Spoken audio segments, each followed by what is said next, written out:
ગુજરાતમાં ચાલી રહેલા સ્વાગત ઓનલાઈન કાર્યક્રમ અંતરિયાળ વિસ્તારના નાગરિકોની સમસ્યાઓનું સતત નિવારણ કરવામાં અસરકારક સાબિત થઈ રહ્યો છે।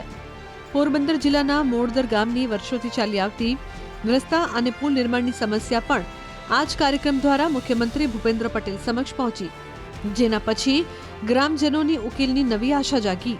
પુલ અને રસ્તો થઈ જાય, ટૂંકો રન થઈ જાય, ખેડૂતોને સમસ્યા હલ થાય અને વિદ્યાર્થીઓને 8-10 ગામના બધાને એક સમસ્યા હલ થઈ જાય। તો અમે આ માટે મુખ્યમંત્રીશ્રીને ખૂબ ખૂબ આભાર પાઠવીએ અને નજાયજ સ્વાગત કક્ષાએ અમે ભૂપેન્દ્રભાઈ પટેલને મળ્યા ને ખરેખર અકલ્પનીય કહેવાય કે એવડા નાના માણસોને એવડો સ્થાન એટલા નજીકથી સાંભળે ને જે કે અમે અમારી દર્દ પીડા રજૂ કરી પણ ખરેખર એને જે એટલું ધ્યાનથી અમારી વાત સાંભળી।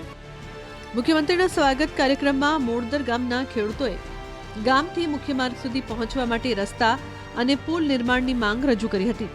તેમની વાત સાંભળીને મુખ્યમંત્રીએ આ પ્રોજેક્ટ માટે 9 કરોડ રૂપિયાની સૈદ્ધાંતિક મંજૂરી તરત જ આપી દીધી અને નિર્માણ કાર્ય શરૂ કરવાના આદેશ આપ્યા। આ નિર્ણયથી ખેડૂતો, વિદ્યાર્થીઓ અને દર્દીઓને સુરક્ષિત અને સરળ અવરજવરની સુવિધા મળશે। રસ્તો થઈ જાય તો કેટલા ગામને લાગુ પડે ઉમે 20 કિલોમીટર ફરી જાય, કોઈ મજૂર આવે નહીં, કોઈ વાહન આવે નહીં સાહેબ, કેવી તકલીફ અમારે। પણ આ ભૂપેન્દ્રભાઈ બહુ અમારું કામ રેડી કર્યું સાહેબ। પ્રધાનમંત્રી નરેન્દ્ર મોદીએ ગુજરાતમાં પોતાના મુખ્યમંત્રી કાળ દરમિયાન શરૂ કરેલો સ્વાગત ઓનલાઈન જન ફરિયાદ નિવારણ કાર્યક્રમ હવે મુખ્યમંત્રી ભૂપેન્દ્ર પટેલના નેતૃત્વમાં ઝડપી ગતિએ આગળ વધી રહ્યો છે અને નાગરિક દેવો ભવના આદર્શને વાસ્તવિક સ્વરૂપ આપી રહ્યો છે। ગુજરાતમાં ચાલી રહેલા સ્વાગત ઓનલાઈન કાર્યક્રમ અંતરિયાળ વિસ્તારના નાગરિકોની સમસ્યાઓનું સતત નિવારણ કરવામાં અસરકારક સાબિત થઈ રહ્યો છે।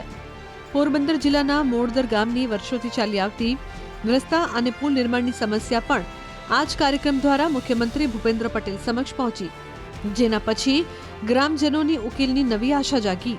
પુલ અને રસ્તો થઈ જાય, ટૂંકો રન થઈ જાય, ખેડૂતોને સમસ્યા હલ થાય અને વિદ્યાર્થીઓને 8-10 ગામના બધાને એક સમસ્યા હલ થઈ જાય। તો અમે આ માટે મુખ્યમંત્રીશ્રીને ખૂબ ખૂબ આભાર પાઠવીએ અને નજાયજ સ્વાગત કક્ષાએ અમે ભૂપેન્દ્રભાઈ પટેલને મળ્યા ને ખરેખર અકલ્પનીય કહેવાય કે એવડા નાના માણસોને એવડો સ્થાન એટલા નજીકથી સાંભળે ને જે કે અમે અમારી દર્દ પીડા રજૂ કરી પણ ખરેખર એને જે એટલું ધ્યાનથી અમારી વાત સાંભળી।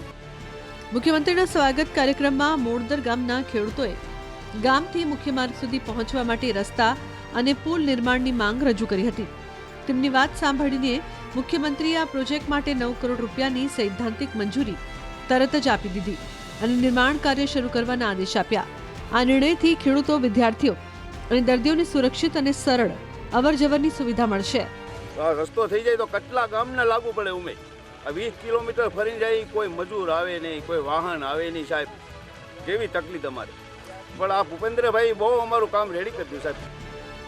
પ્રધાનમંત્રી નરેન્દ્ર મોદીએ ગુજરાતમાં પોતાના મુખ્યમંત્રી કાળ દરમિયાન શરૂ કરેલો સ્વાગત ઓનલાઈન જન ફરિયાદ નિવારણ કાર્યક્રમ હવે મુખ્યમંત્રી ભૂપેન્દ્ર પટેલના નેતૃત્વમાં ઝડપી ગતિએ આગળ વધી રહ્યો છે અને નાગરિક દેવો ભવના આદર્શને વાસ્તવિક સ્વરૂપ આપી રહ્યો છે।